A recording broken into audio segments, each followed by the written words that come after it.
All right. Well, thank you, everyone at Softwave University. I know it's sometimes midday for some of our West Coast viewers and members, but today is really exciting because we are going to have on the founders of Elevate Marketing, Dr. Kendall Price and Dr. Gill Valerio. Gill, if you could raise your hand up there, it's yes. Hey, and how about that? I just got upgraded to a doctor. I didn't even Oh have to go no, to school for it or one anything. doctor, no doctor. You Well, just the brains behind it. I'm just the marketing guy, man. That's I'm right. I'm not the doctor, but yeah.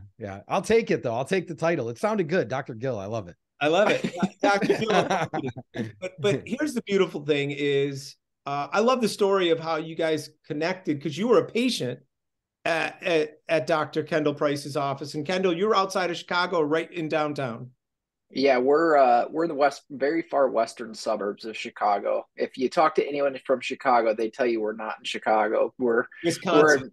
We're in suburbia. We're in cornfields, but according to them. But Gil started as a patient, and we kind of had a connection from the very beginning, just the very entrepreneurial mindedness of both of us, and just we just always clicked on things. And Kendall and I clicked because you're a neuropathy doc, and that's true to my heart. We run a Yep. chemo, diabetic, and peripheral neuropathy clinic. So tell us a little bit about your clinic. You're part of the Blueprint Automation. Yeah, so kind of run the gambit, done a lot of coaching, with different organizations, and I feel like there's little things that you can take from different ones. But we're a subluxation based chiropractic practice, but we also do a lot of the blueprint protocols and things, because ultimately it's all about helping people and helping them get their lives back, and helping them reach their life effect. And so I've been in practice. It'll be going on 8 years here in a couple months, and my practice just we just kind of hit different stages and different levels, and so we've seen I grew my practice from 0 patients 8 years ago, to we're right around 400 visits a week now.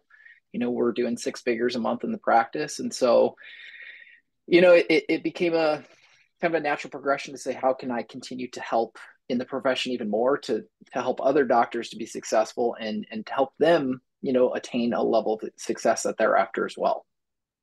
And Gil came from the sales background. He worked for Spectrum for years, and you were at a high level management with Spectrum. And Gil, tell him how you made the leap to go out on your own. This is a great part of the story. Yeah. And Comcast, Spectrum, they're like interchangeable at this point, depending on where you live in, where you live in the country. But that originally was my career. I was involved in kind of like residential multi-unit fiber optic sales in Chicago. So like high rises, $100-200 million high rises. And I love that business because I really got the opportunity to interact with, these real estate moguls that were developing huge skyscrapers in Chicago. And I got more value in learning in that role than I did actually, commissions. But I took the leap and started fitness centers. That's how me and Kendall connected. I opened a fitness center next door to his chiropractic office. And, me and my wife stumbled in one day and I said, hey man, I need somewhere to do pre-sale. There's no trailer out front or anything. Can I post up in your office and sell gym memberships? And Kendall said, sure, come on in. And me and my wife ended up being patients of Aurora Chiropractic. And then, went from patients to friends to a lot of talk about business. We're both entrepreneurs. We both love business. And we didn't quite know what, but we always were like, maybe there's an opportunity to do something together. And really, really long story short, I had my gyms. I got into marketing because I opened my third one. The first 2 did well. The third one I opened in October of 2019. You guys all know what happened shortly after that. And that gym was struggling. So, it was at risk of going out of business. So I started doing marketing for it and dug that one out of the hole, did really well. Then I started going after other fitness owners naturally, because that's what my background was in. I was a franchise, so I got a slap on the wrist from the franchise saying, hey, look, as a franchisee, you can't go profit and create a business where you profit off other franchisees. It was in the FDD. That was the rule. And I had one chiropractic client at the time. His name was Dr. Kendall, that gave me a shot. And at that time, we were blowing the results of the fitness centers out of the water anyway. Kendall was crushing it. You know, we were driving in 30, 40 new patients on a monthly basis. And so I said, I'm going to abandon fitness rather than give a piece of my business away. And we're going to go all in to help chiropractors. It's something that helped me. I have an L4 and L5 doc, you know, me and you were talking about it a couple of weeks back, blown out. So it was a field that I believed in. It was something where we were getting results. And it was, you know, I felt that there was other opportunity to help other chiropractors out there. And from that day, man, me and Kendall just kind of went all in on what we're doing.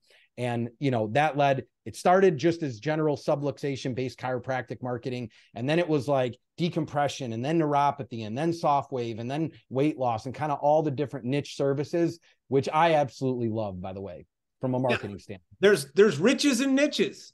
Yeah, absolutely. And again, whatever can get us, you know, how do we find more people suffering and other people suffering? We can actually, it can be a positive thing for us, right? Because we have a solution to their suffering. I think a lot of my docs are suffering from, there's just too many options out there sometimes. They're not sure who to go with. They're not, you know, they're always like, who do you think I should, you know, and Gill, you pointed this out to me a while ago. I'm like, I give 5 different people, right? Because I don't want to put them all in one area. And you said that's a problem. Explain why that can be. As far as like, are we referring to SoftWave, like close? Well, yeah, like I refer my doctors to 5 different digital marketing agencies. Yeah, absolutely. Yeah, great question. And, you know, really it's this, there is value in long-term partnerships. And there's about 10 to 15 digital marketing agencies that are pretty damn good at what they do, right? They understand how to run campaigns and ads at a high level, right? The differentiator at that level is not a magic wand, is not something I know, because we all have resources and money, and I'll invest anything in order to understand and get better. And so will those other competitors. The difference is the long-term partnerships and the synergy and the collaboration between an organization like SoftWave and Elevate, or, you know, Blueprint and Elevate, whatever they may be, because you understand your business better than me, and I understand my business better than you. If we can collaborate and we commit to working together long-term, and you can help not only with the target audience and the marketing side and the type of creative and things that you put together, you're going to give me a better understanding of, let's just say, SoftWave. And then I can be a better marketing company for your group and for SoftWave. So that's why I believe, like, you know, and this is a very biased statement. I get that, right? Only pick one and make sure it's Elevate, right? But there is truth in saying that whoever it is, whether it's Elevate or someone else, if you commit to one and you put your time and energy and focus into collaborating with them, the results over the long term are going to be better for the offices. And the one who's going to win is going to be the offices. And if the offices win and the patients that they're treating win, then we all get to win, right? So, and to add and piggyback on that, and truth be told, this is how we started, right? So when Gill started running ads for my office, we were jumping on Zoom calls, or we were going and grabbing a coffee and saying, okay, help me understand your business model, business structure, how you do things in your office. And then let's build the systems around that to be able to actually implement it and be able to perfect it. Yes. And you guys built this out of necessity. I mean, I love, Gill, where you were from, right? It's like Darwin always says, it's not the strongest or the smartest species who survive. It's the ones that are most adaptable and resilient, right? And that's, nobody was helping you. Nobody, there was no cavalry coming in to get you. You guys had to figure it out on your own. So obviously the problem you're helping solve for our doctors is finding more people that are in pain and suffering. And we know, and this is a couple conversations we had, even though chiropractic is one of the finest healthcare professions on the planet, we have somewhat of an identity crisis. Not a lot of people know what we do or understand what we do. So only 12 to 13% of the population will even find a chiropractor. Now, I know you're doing some great numbers. Give some of the people, like you guys work with one franchise. Can you explain that a little bit, either Gill or Doc? Yeah, and it's actually 3 now, but there's one that we we partnered with a while back. And one of the things I love about that partnership is everything that I just explained, right? They came in and said, we're committed to you, you're committed to us. Here's what we need. Now, can you go build it? And we really built the fulfillment around what they needed at the time. And then that has now adapted to something that we can serve all of our offices with. And I'll just share these 2 things really quick to give you an example. So, I just shared that marketing companies, they're all good, but they all kind of do something similar. One thing that we've done recently to separate ourselves is we had the same approach, whether you were in Chicago, Illinois, or you were in Tampa, Florida, or you were in parts of California. We had a very similar approach, but those are not similar markets. Competition is different, demographics, population are different. So before we even onboard a client and do anything, we do what's called a MAP report, a market analysis report. We're looking at Consensus Bureau data, competition, what type of offers. Where's the closest person with a soft wave? Is there nobody within 25 miles? Well, guess what? 25 miles is your target radius, right? And if we have those analytics before we even go live, we can give better advice and run more strategic campaigns. A big part of it is just recommending the correct ad spend. So many agencies go, okay, 1,500 will do the trick. And it won't do the trick, right? For every market. And then on the back end, just something that we've done differently. We built a call center. We trained them as CAs. We brought in Dr. Kendall and consultative doctors that are in offices that understand chiropractic to train them. But we do all of the fulfillment from step 1 until they walk through the door. So it's not just, hey, we generate the lead and then you handle it. And if you screw it up, too bad. It's like, we're going to do the follow-up, the triaging, the scheduling, the appointment reminder, and walk them through your door. And that was built out of necessity because CAs have a million other obligations. And a lot of them we found were making 1 or 2 calls maximum, where we're following a cadence where there's 14 dials made. And the majority of bookings are happening in the 3rd or the 4th dial, where some offices didn't even get there. So, yeah, just an example of the partnerships with the larger organizations, how that's allowed us to kind of level up and become a better marketing company for our clients. That's really cool, because I remember 6 years ago when we brought this to the chiropractic profession, like nobody could market it because they didn't understand it yet. So it took us a little time. But once we figured it out about 5 years ago, we were getting low-hanging fruit. And we were maybe spending $250 on ad spend for the first year or so. The next year, we had to bump it up to $500. Then we were at $750. But it's like the low-hanging fruit is gone. Now you have to get a ladder. And then after the ladder, then you have to get a cherry picker to go up on top of the tree. And people don't understand that. I've got Dr. Jeff May talking tomorrow about it's not your advertising company, it's you, because everybody wants to blame their digital marketing. And a lot of people do similar approaches, but in our clinic now, just to give our listeners and our members an idea, I mean, we spend $10,000 a month on marketing, and we're generating 200 leads, 120 people that are coming in, 100 people that are maybe it's a little our ratios, but we're averaging 100 starts per month, people who are coming into the clinic. So I mean, people have to get out of that box frame. And I think I love that most about Kendall and Gill. What you said is like, you gotta spend some money to make money. Okay. And truth be told, just piggybacking it, I was in the same mindset, right? I had that same mindset, and it was conversations with Gill that really changed that. He's like, you're looking at this like every other chiropractor. He said, and if you want to be unlike other chiropractors, you've got to do things differently than what they're doing. You know how to do a consultation, how to do a day 1, a day 2, and you do it well, but you've got to think differently. And so it's uncomfortable. It's very uncomfortable to do it when you're investing, but that's what it is. It's an investment, and long term, the results are phenomenal when you put effort and work and money and invest time into growing. One of our top shockwave docs, and he's also a BPA, Blueprint Automation. I'm not going to say his name, but he's spending $30,000 a month on marketing. And believe it. 12 months, that's $360,000 a year. Okay. And he owns his area. There's nobody else that they can all try to market, but they're not going to come close to what he's done and branded. Can you give us an idea of what type of numbers you're doing in your clinic for new patients, Kendall? It's funny. We're actually, my associate and I we're sitting here looking at our week this week. We have 21 new patients on this week, and so it's gonna be a busy week, and that's on top of seeing 400 visits. So it's like get your running shoes on, boys. That's right.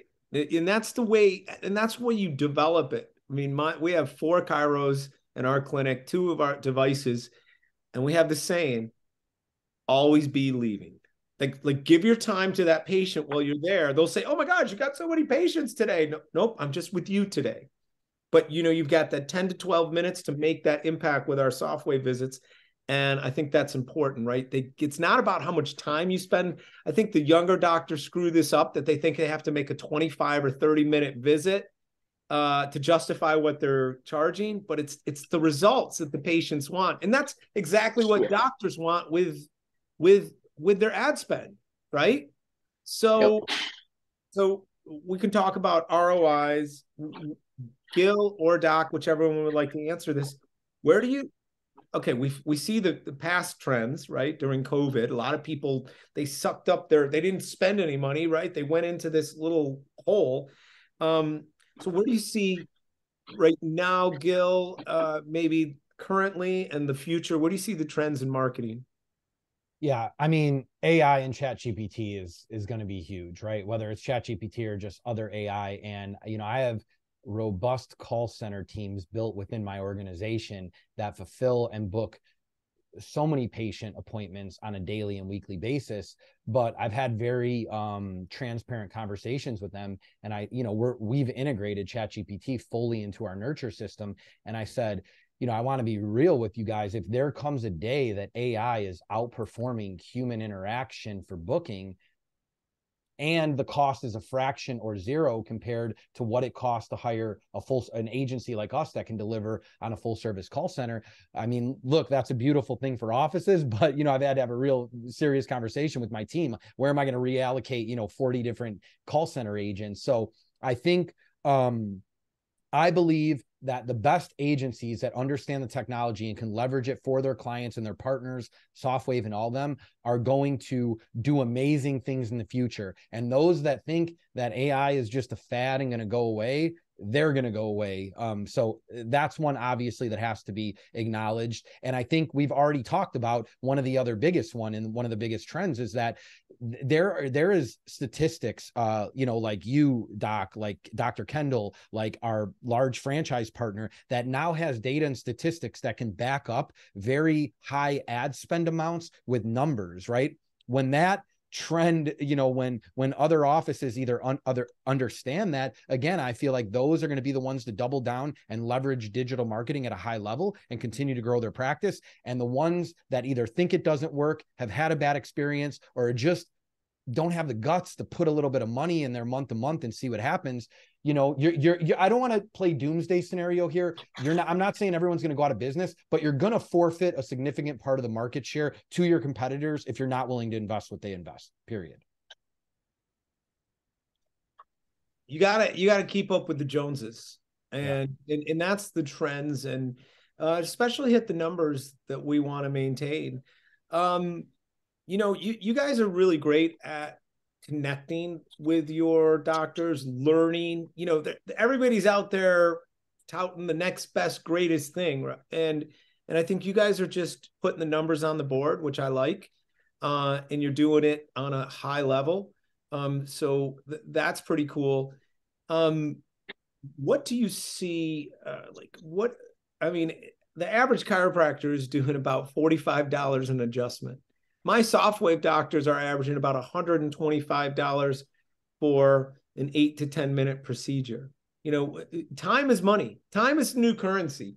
And, you can't, as a doctor, not acknowledge that. So what are some of the ways that you can make our doctors more efficient? I mean, that that market analysis report is so important. And I believe that having niche services and treatment that you truly believe in, that you have conviction behind, are so important. When you find an office, right? There's one, me and you were talking, Doc, I had to drive 20 miles to go to a SoftWave office to get a treatment 2 weeks ago. And I did it, and I didn't bitch and I didn't moan. I got in my car and I drove, right? Now, if I wanted to go get a chiropractic adjustment, this is not to knock offices that only do adjustments. I could have drove across the street, right? But I drove 20 miles to find someone. So I think we're in a unique time right now where you can not only have a higher average case value or a higher average per visit, but you can truly have a monopoly within a certain market if you jump into something like SoftWave or neuropathy or whatever the niche treatments are. You know, I believe in technology. I love technology. So I love working with offices, with SoftWave offices, because I believe in the technology behind it. Every single doc, and I 1,000, batting 1,000 across the board. Every single doc that I've ever spoke with that has a SoftWave machine in their office talks about it like it can cure cancer right now, right? Like they believe in it with the utmost conviction, and that's important behind what you have there. But if you could also expand your market, your target radius from a marketing standpoint to 30 miles, that's a huge market. And Kendall's an example too. When Kendall first jumped into neuropathy, you know, we went from a 5 to 10 mile target radius for chiropractic to a 30-mile target radius for neuropathy, because no one else in his market had it. And people would drive. They would drive to see him. And not only would they drive, the average ticket value for those clients was 2 to 3 times higher. Wow. So let me piggyback on this, because I think that this is important to understand too, is what Gill is saying about it'll drive people in. But I mean, think about it when you do in my office, we combine niches a lot, right? That's kind of the blueprint model of doing things, is doing multiple things. And so you're able to then drive the value of chiropractic care to them, or you're able to drive those other services or things that you provide for them. And so you can teach them, they come for what they want, and you can teach them what you need. And so, and they can understand chiropractic. And so we have people that are coming in for our neuropathy plans, and they're coming from 40 miles away, and they're still coming in, a couple times a week to get adjusted in maintenance care. So now our office has grown because, we do something that's a little bit different than everybody else. They come in here, they know us, they like us, they trust us, and now we're the authority in their health. And that's key. Like organically, you need to get there. My job in the last 5 months is to make this. I mean, we're approaching, I believe, 800 offices, North America, 1,450 offices around the world. And to me, selling is about education, right?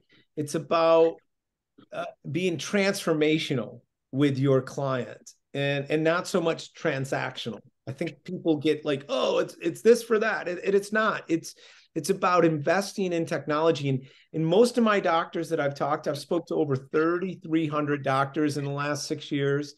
And the one thing I always hear is like they want to grow they want to 2x their clinic, but you have to do that by investing in your team, maybe getting coaching, putting systems in place, investing in technology, investing in marketing, maybe investing in your facility, right? These are the key components to build and grow.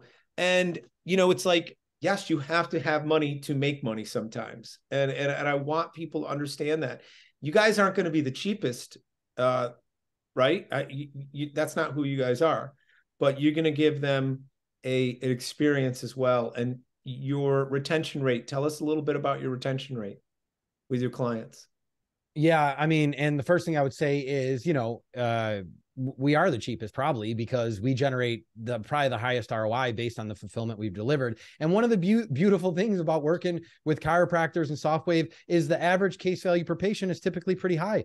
On the low end, we're talking 1,800 for some of our offices for chiropractic. On the high end, we're talking $6,000, $7,000, $8,000. So generating 3 more new patients for an office on a monthly basis pays for all of our services and some, right? So if we get really damn good at what we do for our clients and we can drive in just a few more qualified people on a monthly basis, like the cost becomes a non-factor because it's about ROI at that point.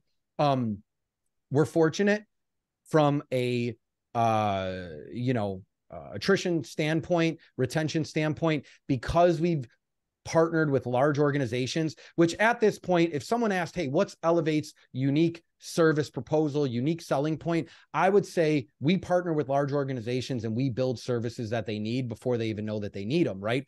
And by us partnering with large groups, right, and building fulfillment around them, we're partners. We're not a vendor. We're not an affiliate. We're business partners. And that allows us to be that allows us to eliminate with some of our partners or reduce attrition or churn to a very low level. I mean, I know marketing agency numbers better than anybody, and the average in all of digital marketing for networks that I'm a part of is like 30%. If you have 100 clients, you're turning over 30 on a monthly basis. Out of the 350 that we work with, we're turning over 4 maybe, right? So I'm proud of that. I'm proud of that number. And it has a lot to do with the partnerships that we formed at this point.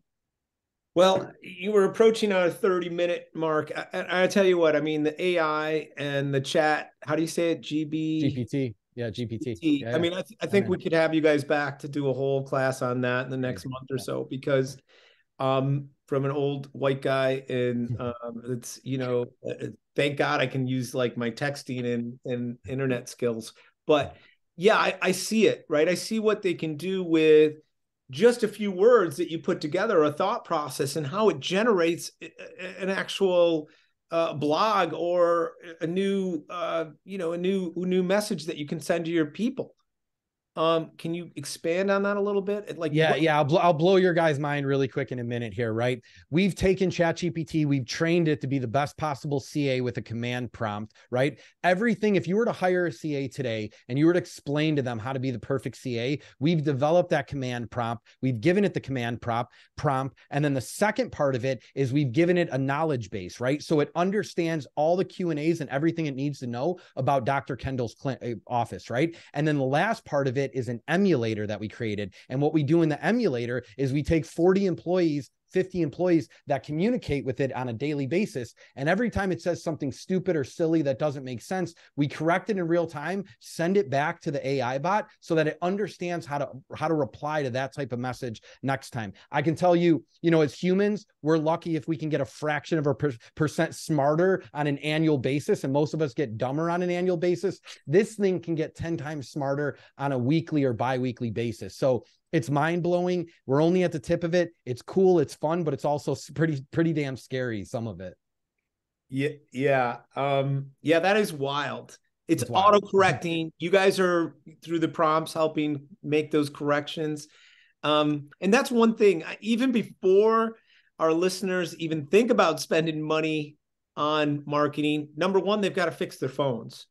I mean, because we have done calls, and it's like so many of the people at the front desk haven't had formal training. They think they're there to answer questions like, yes, here's our website and this is our address. Thank you. Click. But really, their job is to get people into the office and find out if they qualify for whatever niche you're marketing to. And this goes for all chiropractors, all healthcare centers, not just SoftWave doctors. Yeah. Overcome objections, build rapport, get people scheduled. Look, you can't help them if you don't get them to walk through your door, right? I don't care how kind or sweet you want to be, but if you don't convince them to walk through your door for that appointment to meet Dr. Kendall, there's no ability to help them. They're going to end up getting surgery and get, a discectomy or something that I was on pace to get, right? So you got to get them through the door.